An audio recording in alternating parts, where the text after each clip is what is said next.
Okay, Ravina, we are live now. You can make me the co-host.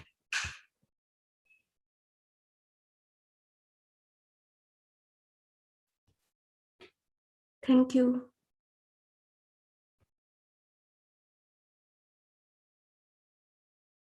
Hey, Nancy, have we had any disruptors in the last week? Did you have any problems at all?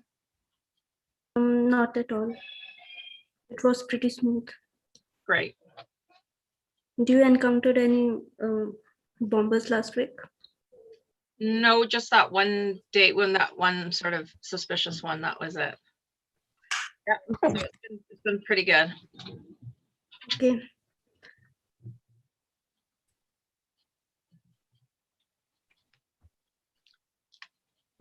Good morning, Dania. Good morning. Hi, everybody. Come on in.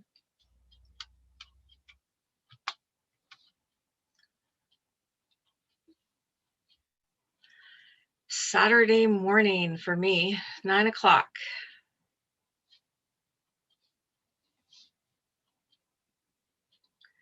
Just see how many people are going to come into class today.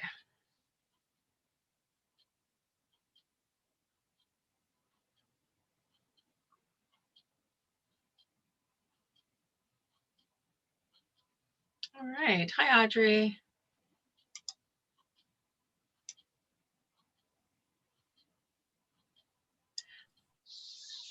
All right, we'll just wait a minute or so and just see who else shows up. Okay. If you want to turn your cameras on, that's great. I will. Perfect. There it is. There you are. All right. What time is it where you are, Audrey? I'm in Westchester, White Plains, Westchester, New York, and it's 11 o'clock. All right, you're 2 hours ahead of me. Okay, and where Yeah. are you? I'm in Victoria, BC, pretty close to Seattle, sort of that area. Pacific time, so I'm 9 a.m. Okay, British Columbia. Yes, that's right. Yep. That is right. Yeah. I went to Vancouver many years ago. Oh yeah, Yeah. not too far from here. My father lives on that side, so next weekend, I'm not teaching on Saturday, so I can go visit him because we're just starting to lift the rules, so I'm allowed to take the ferry over to see him. Good. Yes, I'm excited about that. Good. I have relatives in Canada. Oh, you do? Oh, that's nice. Yeah. That's nice. Yeah. Great. So Hi, everybody. Hi, Hiroko. Hi, This is Ravina. Hi, Valentine. Nice to see Huh. you. And Denise is here. Some of the regulars I know. I That's have awesome. a quick question, please. Sure. I've tried to join the class on what was it? I think it was something about the brain health, Oh, optimal brain health. Yes. and I couldn't get into the meeting. Oh, I said they was waiting for the host to let me in, and I never did. Okay. Yeah. Well, what I will mention to all of you is that because of the disruptions we were having a few weeks back where, there was some not so pleasant people, not learners, like just coming to disrupt our classes, we had to put some strict things in place and really verify everybody. Now, it's not because you weren't verified, but you might have been a few minutes late. So if you're past 5 minutes to the start of the class, you might get stuck sitting in the waiting room. So just keep that in mind in terms of trying to get to class, at least, within I was 3 minutes, and I kept trying. Okay. And I said, "Oh my God, what's going on?" What happens when that happens is just if there's a support phone number you can call. I know it seems like a lot of work, but there is a phone call number you can call and just say, "Hey, I'm waiting in the waiting room. Can somebody let me in?" And if they can verify that you are a legitimate person or whatever, then they will let you in. But the support person that I have in class has been told after 5 minutes, don't let anybody in. So I don't know what happened there. But we're taking care of the security stuff, and so things have been a lot smoother this whole last week. I didn't have any problems in any of my classes, so far so good. So Good morning, everybody. We have Nancy from support in the chat. So if you have any questions or if you want to talk further about it, Valentine, you can talk to Nancy about it. She'll probably know more about what the rules are for them, what they're doing in terms of letting people into the class. But it's great to have you all here. Whether it's Ray, I just want to interrupt for one Sure. second. I had to, in regards to the lady, what she said, I had to go and reset my computers, my iPad, and also my laptop, because it was behind. Am I saying that? Behind time. I like see. a few minutes, Oh, got it. That makes a difference when Yes. when you're timing things, So I had to go and set it. Okay, I always thought the computer brain was so smart, it was just right on perfect timing, but that makes sense. If you were a couple minutes behind, then you could look like you're only 2 minutes to the hour, but you're behind already. Okay, good point, very good point. So Valentine, that might be something with your computer. I was on my phone. Okay, so I was on the phone. The phones definitely should be in correct time. But phones are correct. I do all man on my phone. Yeah, well, the good news is that you're all here, the ones that want to be here, so that's awesome. I really wanted that class, though. I really, really did. Oh, well, you know what? I teach the brain health class I think it's on the schedule every week, pretty much every week. So you can just make sure you come to the next class. I can tell you for next week, I'm teaching it on Friday at 8 a.m. Pacific time. So it's happening again next week. So we want to see you there. All right, so let's get started. So just to make sure you're all in the right spot, this is kind of one of my, well, it's definitely to do with health and wellness, detoxing your home. So what kinds of things can you do to improve on your health by looking around your home, and what things can you change or update? I'm excited about this class because I certainly have started taking on a lot of the things that I have researched and learned. And, I'm one of these people, like, I don't know about you guys, that I can't throw anything out. Like, gosh, like I do not like to throw food out. Like I will try to use it somehow in a soup or something instead of like throwing something out. So even with cleaning supplies, when you bought stuff and it was expensive and it's like, you don't want to throw it out and maybe you're going to need this at a later date. So I hear you if it's hard to just like switch over to something else, but we're going to get into it and you will find that there's lots of things you can do to start feeling more healthy in your home. Just a really quick introduction. My name is Ravina. I'm one of the guides here at Get Set Up, and I've been teaching since beginning of February. I really do love it. I feel like I found my calling in terms of doing sort of group teachings. I've always done one-on-one. As a nurse, it was mostly one-on-one stuff, but I really enjoy doing this group setting type of teaching, because where I get my energy from is from all of you. And so as we have interaction with each other and I get asked a question on the spot and I have to think about it, I love that. So, I don't always have all the answers, that's for sure, but I definitely enjoy, and I've learned so much from all of you. And as a special thing, I did have a really smart gentleman in my class last week on detoxing your home, and he has a lot of personal experience because his wife has a lot of chemical sensitivities. So he actually gave me a few examples of some things that he has started buying that has been fantastic for him. And I threw in a few slides into today's class. So you guys are going to get this latest information that this learner basically taught me last week, or told me about products. He's tested this product, and come out with the things that he thinks are pretty fantastic. So I've got a couple of those in the slides today. Nancy's put the brain class in the chat, so that hopefully will help you. So yeah, we do learn from each other. If you can put your camera on, that's great, because then we can all kind of like connect with each other. We do record the class, so you can ask for a copy of that at the end of the class. And we are live streaming today. So that's excellent. That means, you know, we can say hi to whoever is out there watching. There could be, I always say there's one person watching, there's 1,000 people watching us today. They can hear us and they can see us, but they can't see the chat and they can't ask questions. So you guys have the front seat here in class, which is lovely, because we can interact. And we don't get paid for any kind of products or services that I might talk about. So I do talk about things, and today for sure I'm going to talk about specific products that I've been shown to by this other learner, and some other things that I have. So let's get into it. This is all about health and wellness. So let's be clear on that. This isn't just about cleaning your home. This is about improving our own health. We're going to understand why there are so many harmful chemicals out there. Why is that? Why has our world changed? It seems to have changed. It seems to have gotten worse in terms of the chemicals that are out there. We're going to learn the most common toxins in our homes, and we're going to learn these simple action steps that you can take today. Like literally while you're watching this, you can make some changes if you were multitasking. But certainly as soon as this class is over, you can start to make some changes.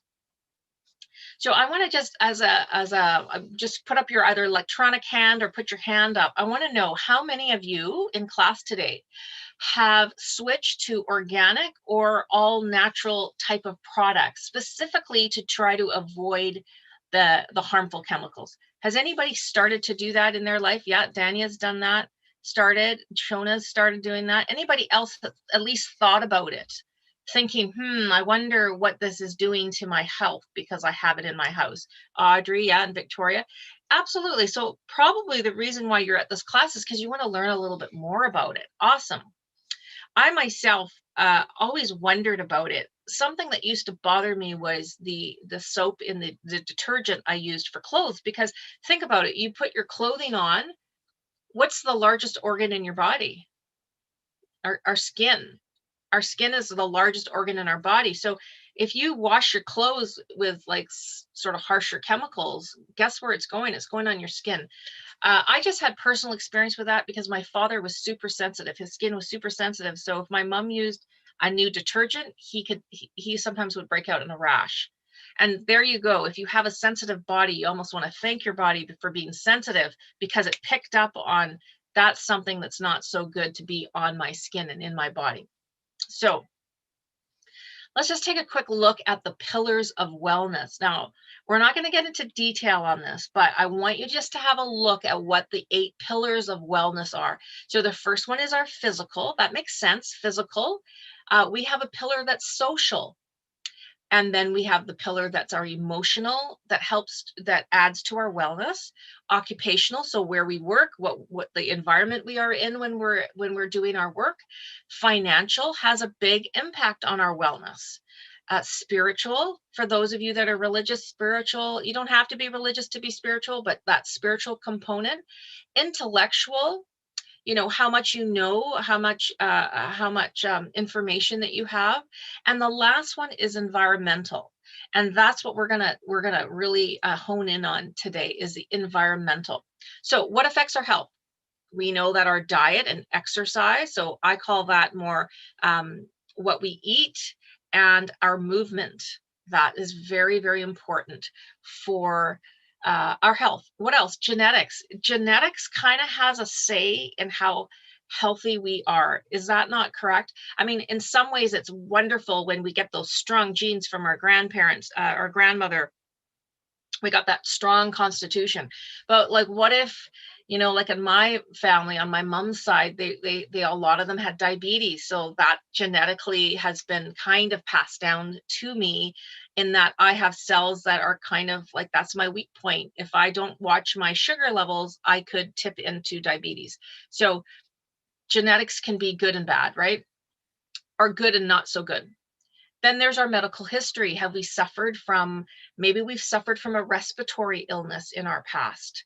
Definitely that's going to affect our wellness moving forward and our health. What about family and social support? What kind of support system do we have in place to help us stay healthy? That's a big one. What if your community is very health oriented and they have, like, the walk for cancer and the different things that you can participate in, and they've got all the beautiful posters up that promote healthy living. Or what if you live in a place where a lot of people smoke, and there's no playgrounds for children to play in? I mean, there are places in the world that are just not as healthy as some. It all depends on the mayor, right? Like the mayor of your area, and if that's their big focus is on health. And then we have environment, and that's again what I said we're gonna focus on today when it comes to our homes. Our environment can mean also where we work, where we spend our time. But home, guess what? We spend quite a bit of time in our home, especially right now. So let's have a look. Why are toxic chemicals a problem for us older adults? So I'm really focusing on sort of the 50-year-olds and higher for this webinar, for this training session. Why is it a problem with us? You might wonder that, like, why is it? Well, here's the first one. There is so much contradicting advice out there online, right? As adults, well, and some younger children, we have access to the internet. We're on there Googling or researching or searching for things in another search engine. What does this mean? Is this good for me? Is this bad for me? We have so much information. You can look up coffee. Coffee's good for you. The next thing you look up, coffee's bad for you. Green tea is good for you. Green tea is not good for you. I mean, there's so much confusing information that we just, sometimes we just throw our hands up and go, I don't know. Is it worth buying the organic food? I don't know anymore. I'm just not gonna. Now they're talking about local. Now they're talking about, something else. All right, what else? Why else is it so important for us older adults? This is a big one. The information, even if it's accurate information online, is targeted, fortunately and unfortunately for us, but fortunately for families, to families and children. So a lot of the studies, a lot of the information is focused on the family, like with the young kids, not us as older adults. And as older adults, we might be at higher risk of certain things. Why? Because we might have had, maybe we have like some of the kind of medical conditions that seem to crop up when we get into our older age. Like maybe, we have sort of slower digestion. If you've taken my nutrition course, naturally we have a slower digestion as we age. There's a few other things that impact us as we age. So that's why toxic chemicals can be harder on us as older adults. Now, of course, we care about our children, our young children and families, absolutely. But you can see where the money goes. The money goes to like the most urgent. And so we want to make sure our children are safe. So obviously that's number one. But let's not forget about our health. I mean, we're grandmothers, we're grandfathers, we need to have good health ourselves. So let's look at a few more. These are the two that I find absolutely fascinating when I was doing research for this. Toxins, this is key. Toxins may have been building up in you for decades. Because see, we're 50, 60, 70, 80. So even if it's a toxin that didn't kill you in your 20s, but it's been building up, like especially if your environment has stayed similar. Maybe your workplace, maybe you've been in the same workplace for 20 years. Maybe that building that you work in is sort of, they talk it like, what do they say, sick syndrome or sick building? Maybe there's something in the environment where you've been working all your life is not that healthy. So over time, those toxins have built up in your body. That to me is like the key one, is to think about it as an older adult. You're not 15. You haven't just had 15 years to be exposed to, I don't know, lead in the paint. Like thank goodness they've gotten rid of all that. But we've had more time to accumulate these toxins in our bodies. All right, here's another one. This is the other big one I want you guys to know. This is not to put down doctors. I applaud doctors. I think it's a hard job to do. They didn't go into medicine for the money, like especially family doctors. They do not go into it for the money. Believe me, it's not that lucrative being a family doctor with all the overhead and all that stuff. Maybe if you specialize in something, but not family doctors. They might not have the most experienced the most experience or up-to-date knowledge in this field of toxins. It's just a fact. Like, things change so quickly. The doctor, it would be your doctor who's already working what, like a 40, 50 hour week. Maybe they do on call at the hospital. And then you want them to keep up with the latest chemicals that have been released on the earth. Like they just don't, until it becomes a huge problem. Then they might get some education on it. So what does that mean to you? It means that you need to do your homework. If you know that in your community there's a problem with something in your water or something in the air, you need to do a little research on the accurate websites. You got to see who your source is and bring it to your doctor, who is, a scientist in a sense, right? They've got that kind of mind, and say, hey, doc, can you check on this? This is what I researched. Then give them a chance to do their own research. So sometimes I know my doctor has thanked me many times to say, thank you for telling me about that program. I can share that with my other patients now. So if you have an open doctor and they're not like, old school gruff, they know everything, you know nothing. If you have a more open doctor, that's awesome. And don't be shy to say, like, without getting, picking on every last little thing, but if there's something you're concerned on, bring that knowledge to them so that they can do their own research with their colleagues. Okay, so those are the two big ones for older adults. Building up in your body, your doctor might not have the experience. Okay, so what's happened? Like, what has happened? The world has changed, right? So the facts are, there are thousands, not hundreds, thousands of new chemicals introduced every single year. Why is that? Well, look at our technology. We're constantly advancing. Our science, we're constantly advancing. So when we advance, that means that we learn about or create new dangers. And so those have to constantly be identified. So, I give examples like, what about genetically modified foods? That wasn't a thing 20 years ago. I don't know when genetically modified foods actually started, where it became really mainstream. Nowadays, we see on our labels, non-GMO, not genetically modified. And they're differentiating it for us in case we choose not to eat genetically modified foods. Why would we choose not to? Because we don't know what it does to us. Maybe in 10 years, we're going to find out that eating that genetically modified corn was not very good for our brains, or not very good for our fertility, or not very good for something. There's no big red flag yet, but we don't know. And that's why on your labels, you're going to see, if it's non-GMO, they're going to tell you. If it's GMO, they're not going to state this has been genetically modified. So you want to, just because it's eliminated or omitted doesn't mean it's, I would imagine if it's genetically modified, they're not going to say it. Okay.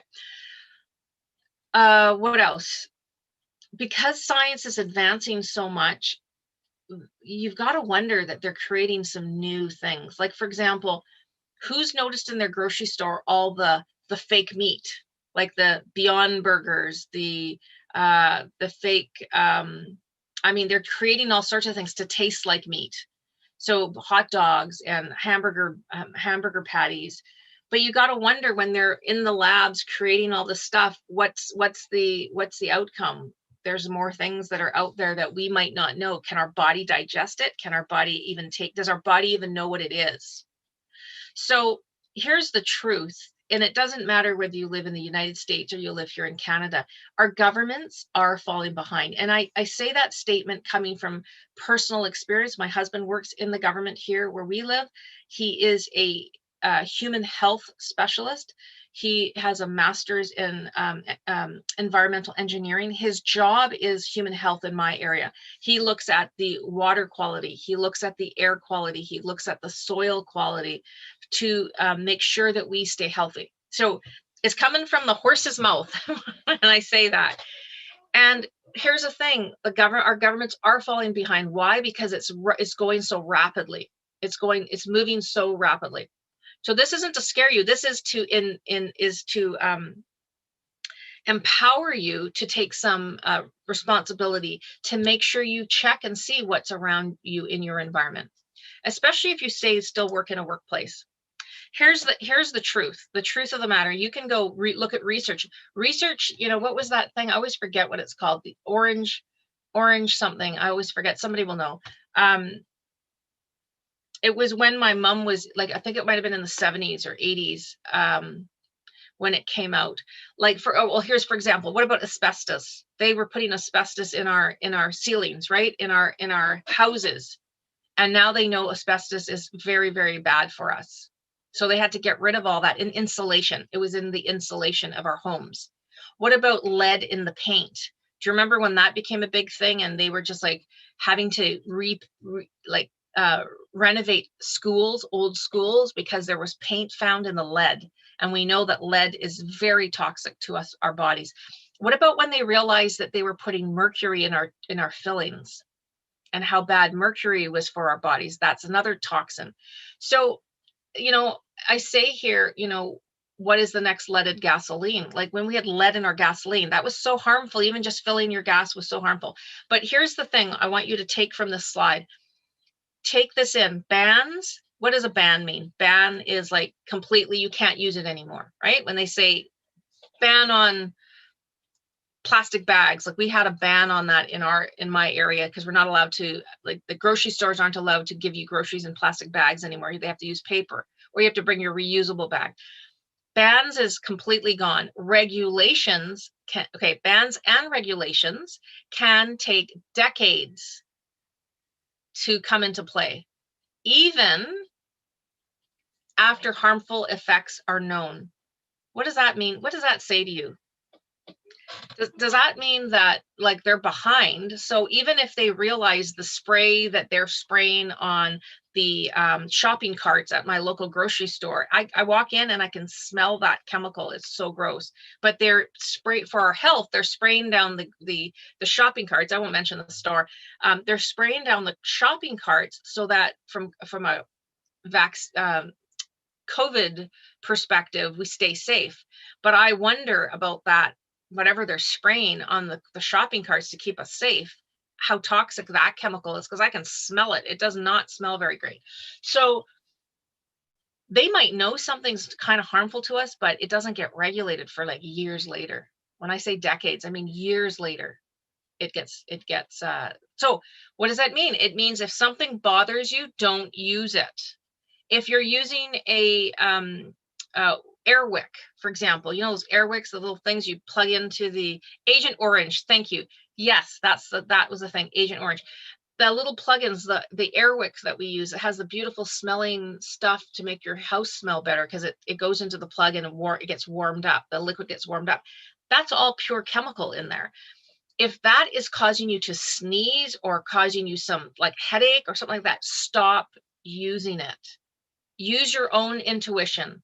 Even if you in your brain, your common sense says, well, they're selling it in the store, so it must be totally okay for me to use.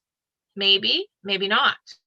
So be your own sleuth, be your own researcher. If something doesn't sit right for you, don't use it. Take it out of your home. If you've started to notice skin irritations from stuff, maybe it's the detergent you're using, something in it that's causing you to have flaky, dry skin. When our bodies tell us stuff all the time, we're just not always listening. All right, I won't hound you on that, because I just wanted to not scare you all, but I want you to be empowered to take charge. That's why you're here at this class. You're learning some really interesting things. You're getting it right from somebody who knows this stuff. Meaning, i.e. for my husband, he helped me with these slides, because this is what he dreams. This is what he does this every day. Like, this is what he does every day. He has to look up stuff and research stuff. And, he would, in the old days, he'd go into the field and check the soils and the water and all that kind of stuff. So whenever we travel, I always tell him, is the water okay to drink in this little county? Like, even when we go to Hawaii, knock on wood, we can go in October. They actually have one of the best water, like in Maui where we go. So all these tourists were there going and buying our bottled water in the plastic bottles. We're probably better off drinking the water from the tap, but not everywhere, right? You go to India, you cannot drink the water. You go some places, they unfortunately don't have a good source of quality water for their individuals, and you have to use bottled water. All right. What can we do about all this? Well, as I said, empower yourself, educate yourself, figure it out, and use your intuition. If something doesn't feel right, don't use it anymore. So we are going to go now through room by room and look at some of the things that we can make a change on today. Like you can do this today. Number one, let's get to the kitchen. Hundreds of approved chemicals are used on our food all the time. You know what they call them? Pesticides.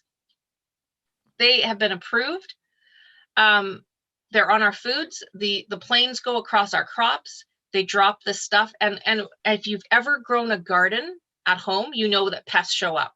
Like I was just out looking at my strawberries just now before class, and I could see a few aphids on some of the runners. I'm like, oh, here we go again. Here's the little green aphids there to try and eat my strawberries. So if you are a farmer and you are growing whatever crop it is, and the bugs, the little pests or bugs, same thing, love your spinach or whatever it is you're growing, you got to take care of those pests because you want to make money. You need to make money from it. You want to sell the product, not all with holes and stuff in it. So often they will spray it with pesticides that have been approved. So here's the fact about it. There's links between pesticides and health problems like headaches, chronic inflammation in your body, even to cancers.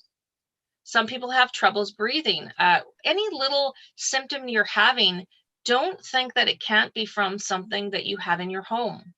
That's the first place I would look, is to figure out what it is you might be using in your home. So the fact that there are approved pesticides on our food, it can end up on our fruits and vegetables. And this is very important to know. It can end up in our meat and in our dairy that we drink. Because what if the animal is eating its feed and the feed is contaminated? So a lot of us think, oh, it's just a surface thing. If it's not on the outside, if I scrub the outside, I'm good. Well, you don't scrub meat, but it can be within the food as well. So a product like a potato, for example, potato is actually one of the worst sprayed things, but it goes into the soil, it goes into the potato, so it's in the potato. Okay, so it's almost impossible to know exactly what pesticides might be or might not be on your food. Doesn't matter where you're buying them, really. So what can you do about it? I want you to look for these labels. In the United States, it's the USDA organic stamp. And in Canada, you'll see the Canada Organic, and we have it in the English and the French. Those two stamps will help you to have the least, to be able to avoid pesticides, the ones that are maybe not so good for us. So if you can afford to do this, I want you to try to eat as organic as possible. If you cannot afford to buy organic food all the time, I want you to, especially in the season for us now, spring, summer coming up, look for your local produce. And why is that? Number one, it hasn't traveled 1,000 miles to get to you. It wasn't picked when it was green. So it's going to be more full of vitamins and minerals for you. But the other reason is, keep this in mind for all of you. I want you to consider having a conversation with your local farmers. Some little local farmers, like hobby farms that maybe you get your eggs from, or maybe you get, some produce from. Some of the little guys, they can't afford the rigorous thing that you have to go through to become organic, like stamped organic. It's a lot of money and it's a lot of time. And sometimes these smaller places just don't have the funds to do it. So they don't do it. But they don't use the bad pesticides on their food. They learned all this stuff in agriculture. Some of these young people that are coming out of our universities, they know how to control pests without the pesticides, and they want to get into farming and they want to do it properly for our health. Talk to these people. When you go to farmers markets, say, hey, Joe, I noticed that your peas taste amazing. What is it you do? What you don't do spray? What do you spray on them? Ask them. They'll tell you the truth. So they might not be labeled organic, but they might be actually organic. So that's what I'm getting at for you. All right. The high pesticide foods. There's a list called the Dirty Dozen. It comes out every single year. It does get updated every single year. Some of the similar ones are on there. Some of the same ones are on there, I should say, but every year something might make it into the top 12. You can go to the website, you just Google Dirty Dozen and it'll bring up a website, and you can check what the 2021 Dirty Dozen is. But some of the ones that are usually on there, strawberries, spinach is always high on that list. Apples, those are the things that I like. When I look at the list, I go, oh my gosh, those are the things I buy all the time. Apples, I buy all the time. Spinach, I buy all the time. Strawberries, I buy when they're in season. So for apples and spinach, I never buy non-organic ever. My apples, I will buy other things not organic, but my apples have to be organic because I'm putting that whole thing in my mouth, the skin and everything, and I do not want to put pesticides in my body. I'm very, very particular about my apples. Spinach as well. I look for the organic young spinach in the packages is usually what I buy, or I try to grow it myself. Why are strawberries like on this list? Does anybody know? I've talked about this all the time because we don't think about the strawberry and why it's it could be full of pesticides. Anybody want to type up why they think strawberries are up on the list? Because it's grown close to the ground. Well, good. That's a really great answer, Denise. Absolutely. Well, they are grown right on the ground, and as well, we'll find out at the end of this session about where toxins end up, when they're in our air. But the reason is, picture a strawberry. All the seeds are on the outside of the strawberry, right? Those little bumps, there's little seeds, and as one strawberry can have like 200 seeds on it. Like the seeds are all on the outside. So when you hear the spray of the pesticide, right? Because it's usually a spray. Guess what? It settles and gets stuck around the seeds. That's why strawberries, and they're very fragile too. They're very soft fruit, very fragile. They don't have that thicker skin like an apple. It gets into the strawberry, but around those seeds is where the pesticide can get stuck. Now, today after I teach this class and the next class, I'm actually going to my local strawberry farmer because we had a few days last week of super strong sun. Our strawberries are ready. It's kind of early for season. They're a couple days early, but the strawberries are ready. So I'm going to go pick some strawberries or buy some strawberries from the local farmer today. And I'm not going to be shy to say, what do you spray on your strawberries? So I'm going to ask him. I have never asked the strawberry guy, but I'm going to ask him today. So I still do this cleanse on my fruit, whether I buy organic or not, because I don't know who's handled the food. I don't know what truck it was on. I don't know, did it fall on the ground and they picked it up again? So number one, make sure you clean your sink. Clean your sink really well, because like in my sink, I get the edge dirt gets stuck in there. So I hand wash a lot of dishes. So clean your sink really well. Fill it with some tepid warm water, half or quarter full or a third full, depending on how many things you're going to clean. Take your cheapest vinegar, the white cheap vinegar, and just go like this, like half a cup. I don't measure it. I just go like that because it's not an exact science. Then you take your baking soda, not your baking powder, but the baking soda, and take 1 teaspoon and drop it into the water and just go swish it around a bit. You don't have to buy fancy cleaners for cleaning your fruit. That's it. Vinegar, baking soda in the water. If you've got it filled up half full, your sink, maybe add another teaspoon of baking powder and a little bit more vinegar. Just get a nice little swirl going in there. Then take your apples or whatever you just bought and place them in the water gently. 5 minutes. You only need it to soak in there for about 5 minutes. Don't forget about it and leave it for half an hour. No, around 5 minutes.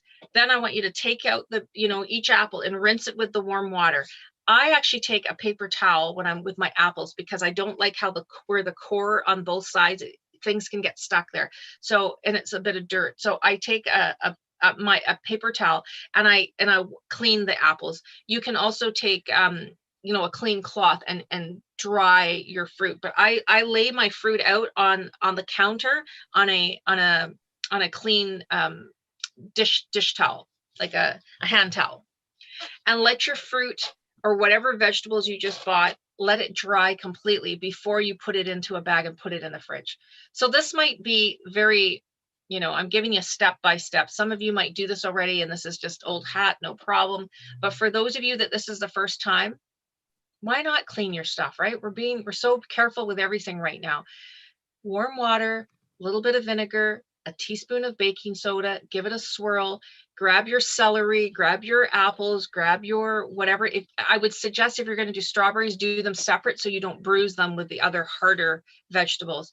Soak for around 5 minutes, give it a little swirl, and then rinse with the water and then place it to dry. And you are absolutely reducing your toxic load in your body. Okay. This is from the learner that was in class last week. He suggested, now he looked at many hand soaps, and his wife, as I said, has chemical sensitivity. So they have to be absolutely staunch about this, right? Liquid pump soap that you can use in your kitchen or in your bathroom. He said the unscented 7th generation, and I've seen that brand in my Whole Foods, in my Walmart, I think. I believe you would see this in the United States. Has anybody heard that brand, 7th generation? Anybody? I just added this slide. Yes. Okay, Yes. good. I just added the slide this morning because he gave me the feedback and said, this is what he uses. He searched and searched and searched a bunch. Unscented 7, no, it's not going to have this, oh, it smells like lemon. No, it's not going to have any scent. So if you have anybody in your family that's sensitive to smell, this is the one to use. So I just wanted to throw the slide up there for all of you. Okay, let's quickly move on down to the bathroom. What I want you to think about in the bathroom is say bye-bye to all those artificial fragrances. So if you've got like this favorite cologne or favorite perfume you've been holding on to, you know, most of those things are they're full of chemicals. You know, they might smell good for a split second, but then what about the headache you get afterwards? What other things? Difficulty breathing. Have you been in an elevator with somebody who's wearing way too much cologne and you can almost not breathe? Poor concentration. What about bloating? Did you ever think that something you ingested from a smell causes your bloating? You think it's something you ate, but maybe it's something in your air.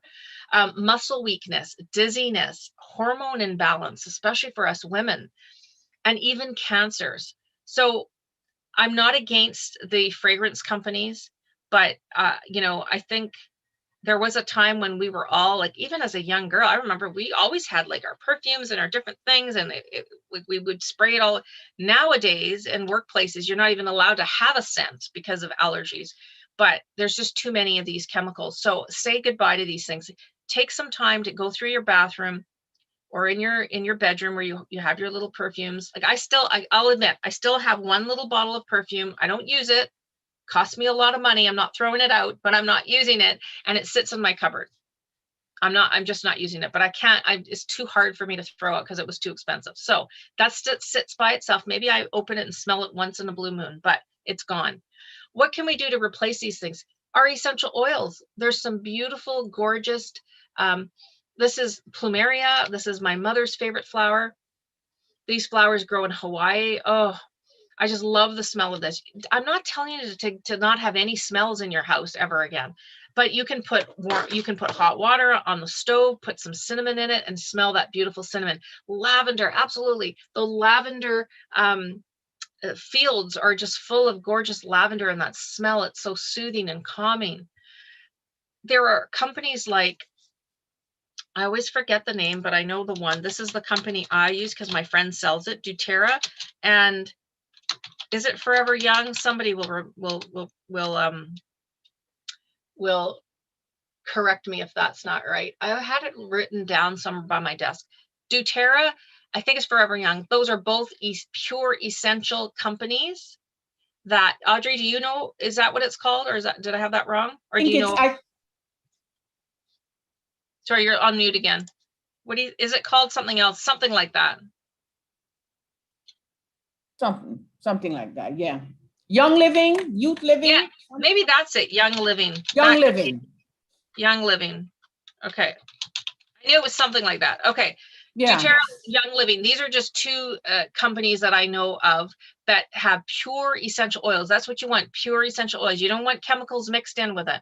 Why not have the beautiful smell of tangerine in your cleaning stuff? And we're going to get to that in a second. All right, so bathroom. The best options is to stop using these products. If these products are bad, I have chemicals in them, stop using them. Look for words like fragrance, parfum, FDNC, phthalates, DBP. It's always hard to say that one. DEHP and DEP. Those are all huge chemicals. Get rid of them.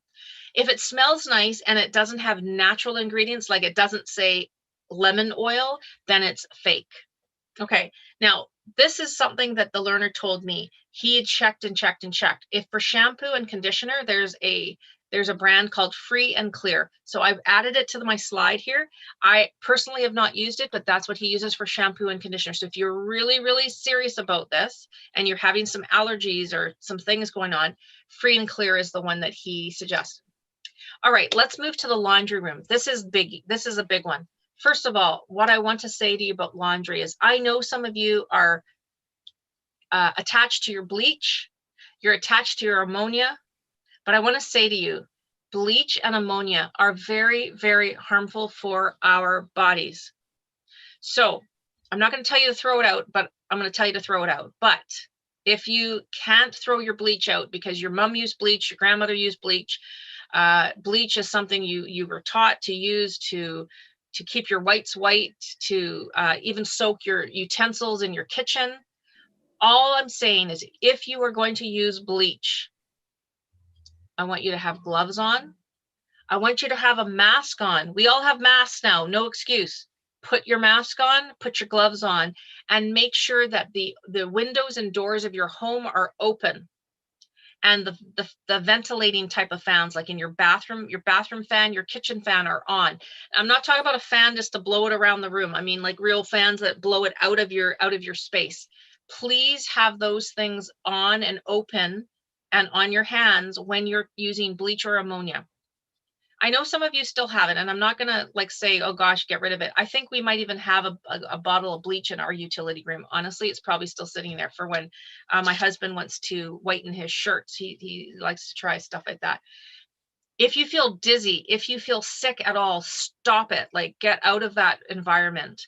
Like right now, I even with the good cleaners, I just cleaned my bathroom, which isn't too far from my office here.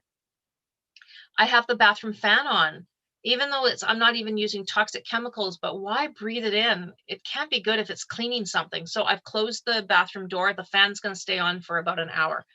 So open your windows, turn on the good fans, and just know that those chemicals like bleach and ammonia can damage your lungs. It can damage your cardiovascular system, and it can increase your chance of getting cancer.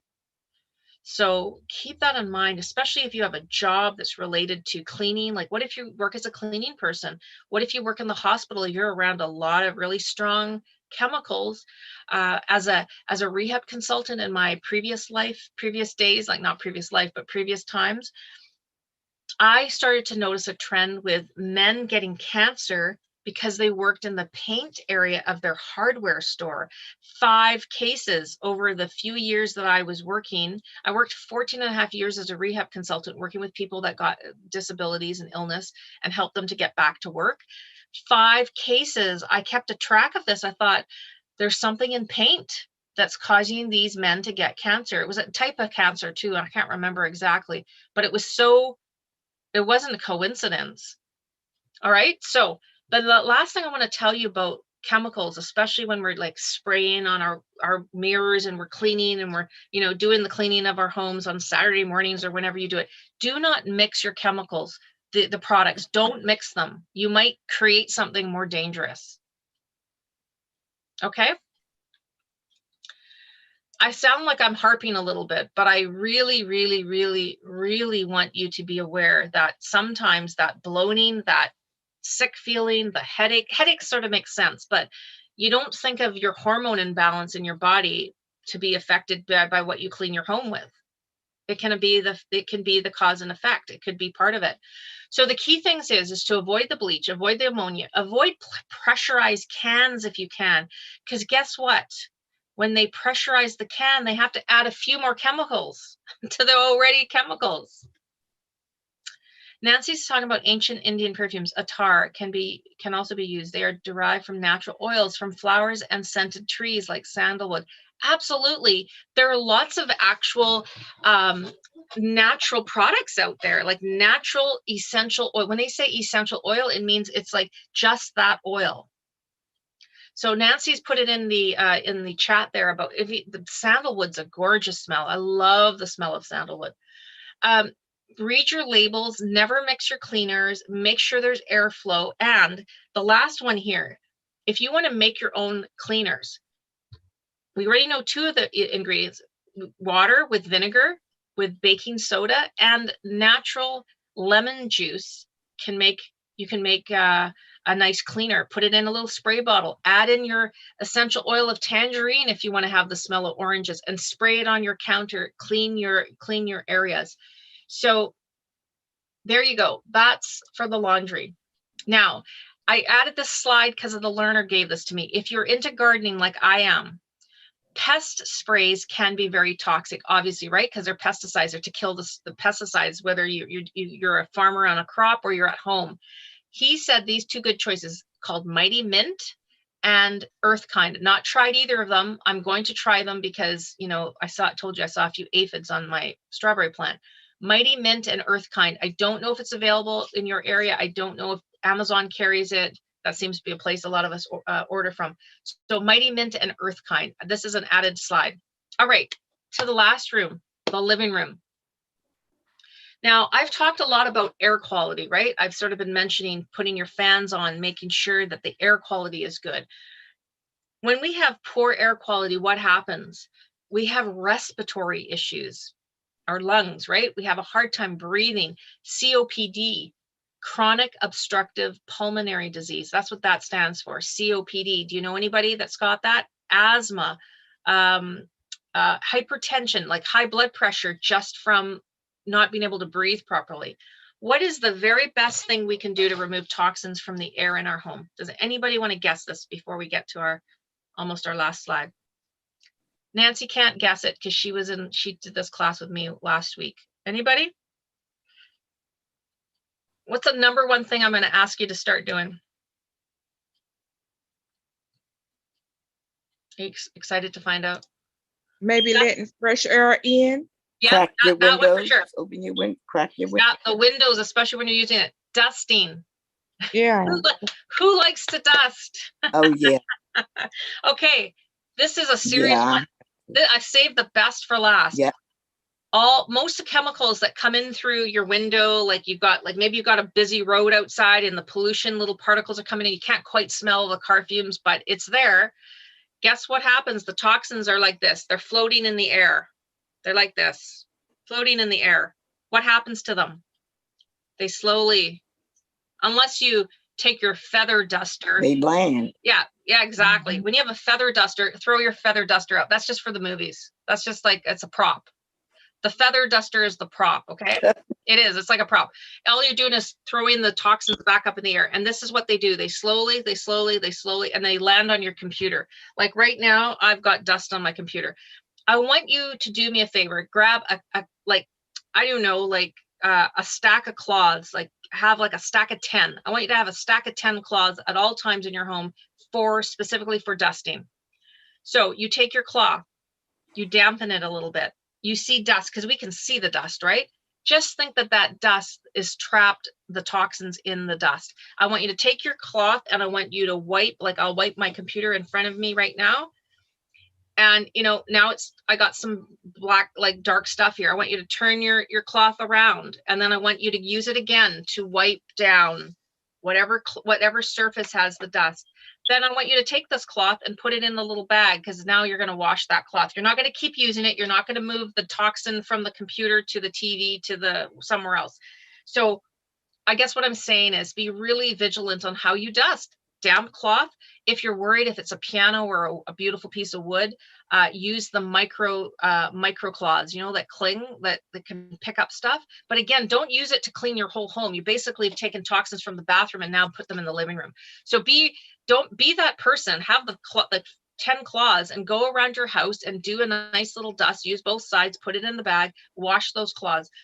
If you start to dust your home, your condo, your home, your house, your basement suite, whatever it is you have, I can guarantee that for the most part, I have to be careful because I can't guarantee, I can say the likelihood of your health improving is very high just from dusting.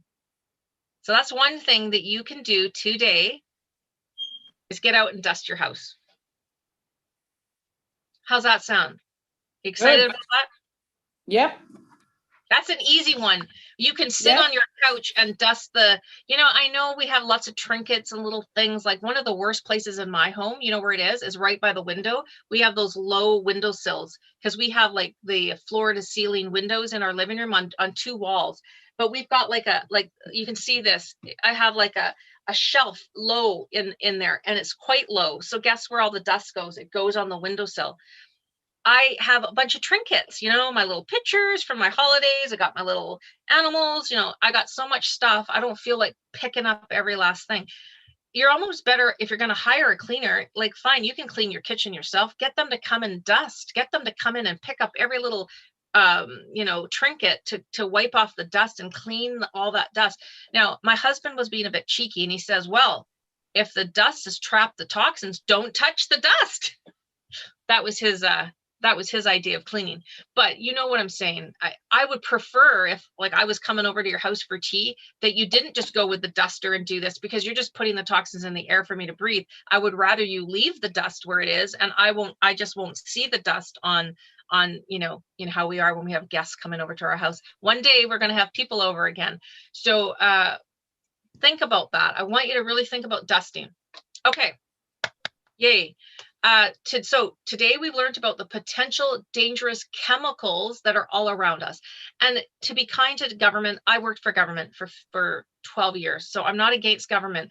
They just can't protect us real time, because they do tend to get behind, because there's a lot of things for them to look at, right? There are 4 types of common dangerous chemicals around our home: pesticides in our food, fragrances that are usually kept in our bathroom, cleaning products that are in our laundry room, and dust. That's where everything, the toxins accumulate. So we have these simple things that we can all do. I hope you start doing it today.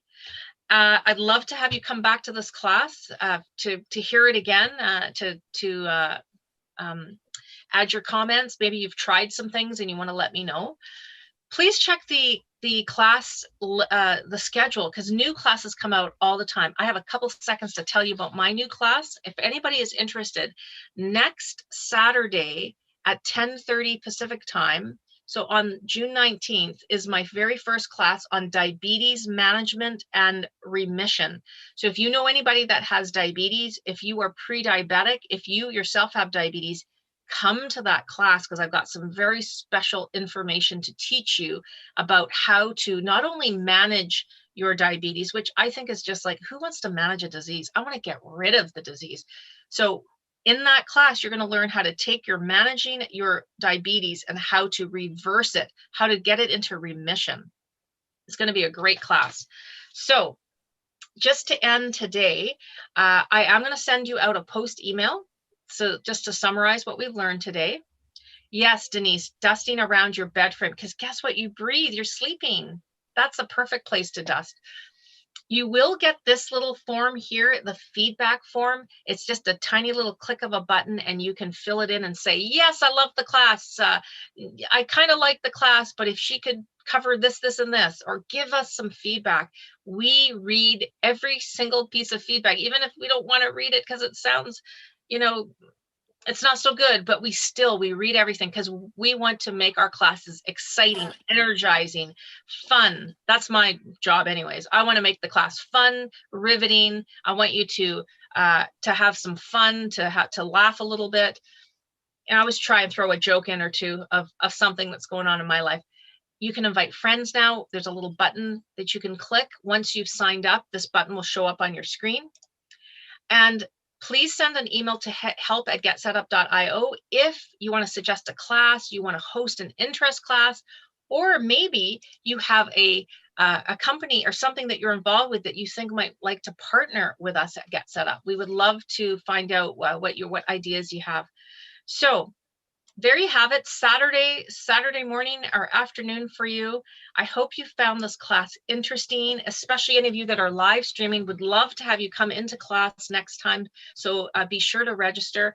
I teach this class again next week, not on Saturday because I'm taking Saturday off to visit my father. I'm teaching this class at 1:30 p.m. Pacific time on Friday next week. That's a little change. All right, guys, anybody have a question for me before we head out? Or a comment? I have a question. Sure, Hiroko. It appears to me in conclusion, you are saying that we ought to just, it seems that we need a vinegar and The vinegar and the baking soda. And all the rest is just, the problem is that at our age, we have been using a kind of our favorite chemicals, etc., for years and years and years. And we are not dead yet. You know, we haven't fallen ill. And that is our defense. I'm not defending my methodology, but in a way, what you're suggesting is very economical. Vinegar, you can get a huge jug for $1 or $2. It's true. It's true. Yeah. What I'm saying, Hiroko, is don't just throw out all your cleaning supplies. Like I get a lot of my cleaning supplies from a particular company here where I live. Oh. Just read your labels. So the things that we don't realize, the fragrances we have in our bathroom that we don't clean with, right? Those are things, it's just chemicals. Maybe you don't use it lately. Maybe the headaches you're getting are related to one of the cleaning products you're using. Check your labels. There's like amazing companies like Seventh Generation I mentioned. There's lots of great cleaning supply companies out there that have healthier cleaning equipment. You don't have to start using vinegar and baking soda to wipe your counter down. You can still use something stronger, but just read your labels. And I have those in my home. I use cleaning supplies for cleaning my counters and cleaning my doorknobs and things like that. Yes, you're not dead yet, but maybe there's some symptoms, aches, maybe joint pain that you're having that might be related to one of the cleaning things you're using. What we have done in my house is slowly get rid of the things that are more toxic. Like I had bleach in a product I was cleaning the toilet with to clean the porcelain really well. So I replaced it now with a different chemical. Like it's still a chemical, but it's a natural product. So yeah, don't throw everything you got out. Just go and take a chance, put the glasses on, read the label and see if you've got, if they're as clean as they say they are, or maybe something that you have is quite toxic. Get rid of that one, keep the rest. Well, I'm left with, sorry to take up a platform. Okay. I am left with a feeling that I am a victim of civilization and more luxurious societies because I grew up after the war in Japan. We had nothing. And we cleaned everywhere with a baking soda to start with. Vinegar was cheap and was available. We didn't have fancy fragrance. We lost everything, but somehow we kept the household as cleaner, if not cleaner than today. So I'm willing to go back to good old days. Yeah, why not? I mean, why not do both, right? Like we do both.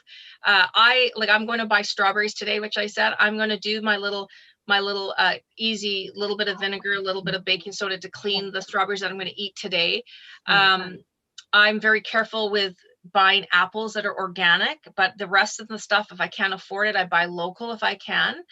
My avocados, my bananas, neither of those are organic. So, that's where they're not on the dirty dozen list. I will admit, if you go to my cleaning cupboard, I still have some of the sort of stronger cleaners. I haven't been able to throw it out yet, but I'm starting to slowly move over to some of the more natural stuff.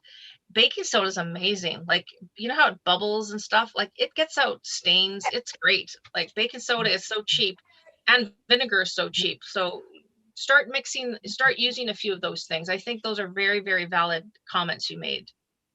back Yeah, to and I love your background. I love Mount Fuji. I'm coming to Japan in March of 2022 if they let me into the country for a holiday. I'm so excited. by that time, I'm sure everything okay. So back to basics. I'm very Oh, excited. yeah, because that's what the water is going right in there. Oh, wow. Yeah. Sorry, finish what you were saying?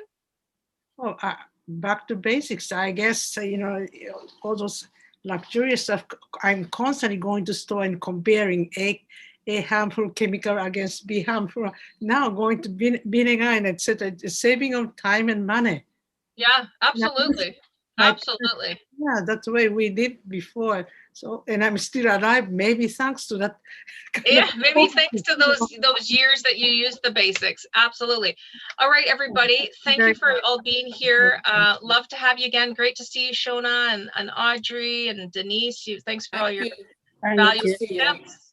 And Lily's here and Valentine. I hope you can get into all the classes that you sign up for. Thanks, Victoria, for being here. So I'm going to go because I'm going to be teaching in just under half an hour. And I'm teaching. What am I teaching today? To keep looking at my screen. Eye health, optimal eye health is coming up. So if you want to. Oh, yeah. I signed up for that class as well. Okay, perfect. All right, guys, I'll see you. Thank you very much, See you Ravina. again. Thank you. Bye. Bye-bye. Bye-bye.